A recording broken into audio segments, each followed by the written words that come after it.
Hello மக்களே, இன்றைக்கி நம்ம செய்ய போகிறது பாசிப்பருப்பு பால் கறி. இது ஒரு ஸ்ரீலங்கன் ஸ்பெஷாலிட்டி.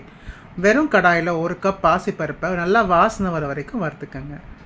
ரொம்ப வறுக்க வேணாம், அந்த வாசனை வர வரைக்கும் லேசாக ப்ரௌன் ஆனதும் நிறுத்திடுங்க. அதுக்கப்புறம் தண்ணியில் ஊற வச்சு கழுவி எடுத்துருங்க.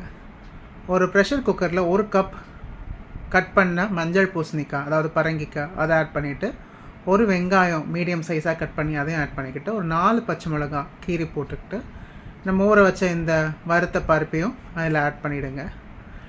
ஆட் பண்ணிவிட்டு ஒரு 4 பல்லு பூண்டையும் போட்டுட்டு இதுக்கு தேவையான அளவு தண்ணி ஊற்றிட்டு ஒரு 4லேருந்து 5 விசில் வச்சுருங்க. இந்த அளவுக்கு வெந்துடும். ப்ரெஷர் போனதுக்கப்புறமா ஓப்பன் பண்ணி பார்த்திங்கன்னா அதுக்கப்புறம் ஒரு 1/4 டீஸ்பூன் மஞ்சள் பொடி, தேவையான அளவு உப்பு, இது ரெண்டுத்தையும் ஆட் பண்ணிவிட்டு தேங்காய் பாலில் 2வது தேங்காய் பாலை ஆட் பண்ணிவிட்டு கொதிக்க விடுங்க.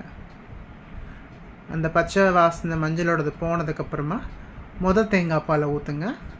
தேங்காய் பால் ஊற்றினதுக்கப்புறம் ஒரு 1/4 டீஸ்பூன் சோம்பு பொடி அண்ட் 1/4 டீஸ்பூன் வெந்தயப்பொடி போடலாம். வெந்தயப்பொடி என்கிட்ட காலி ஆகிடுச்சு, அதனால நான் கசூரி மேத்தி போட்டிருக்கேன்.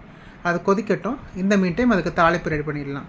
கடாயில் நல்லெண்ணெய் விட்டுட்டு கடுகு சீரகம் போட்டுட்டு ஒரு வெங்காயம் பொடியாக நறுக்கினதை ஆட் பண்ணிவிட்டு கருவேப்பிலை, அப்புறம் ஒரு 3 காஞ்ச மிளகா போட்டு ஒரு சிட்டிக்கு உப்பு போட்டு நல்லா கேரமலைஸ் ஆகிற மாதிரி வதக்கிடுங்க. இந்த மாதிரி அதுக்குள்ளே அங்கே பருப்பு கொதிச்சிரும். அதை எடுத்து நம்ம கொதிக்கிற பருப்பில் ஆட் பண்ணிடலாம். ஆட் பண்ணிவிட்டு மிக்ஸ் பண்ணிங்கன்னா ரெடியான பருப்பு பூசணிக்காய் பால் கறி ரெடி. இது சாதத்துக்கு நல்லாயிருக்கும், சப்பாத்திக்கு நல்லாயிருக்கும், அதே மாதிரி ப்ரெட்டுக்கும் வச்சு சாப்பிட்லாம். ஒரு நியூட்ரிஷியஸான ஃபுட்டு, சின்ன பசங்களுக்கும் கொடுக்கலாம். ட்ரை பண்ணி பார்த்துட்டு எப்படி இருக்குன்னு கமெண்ட் பண்ணுங்கள்.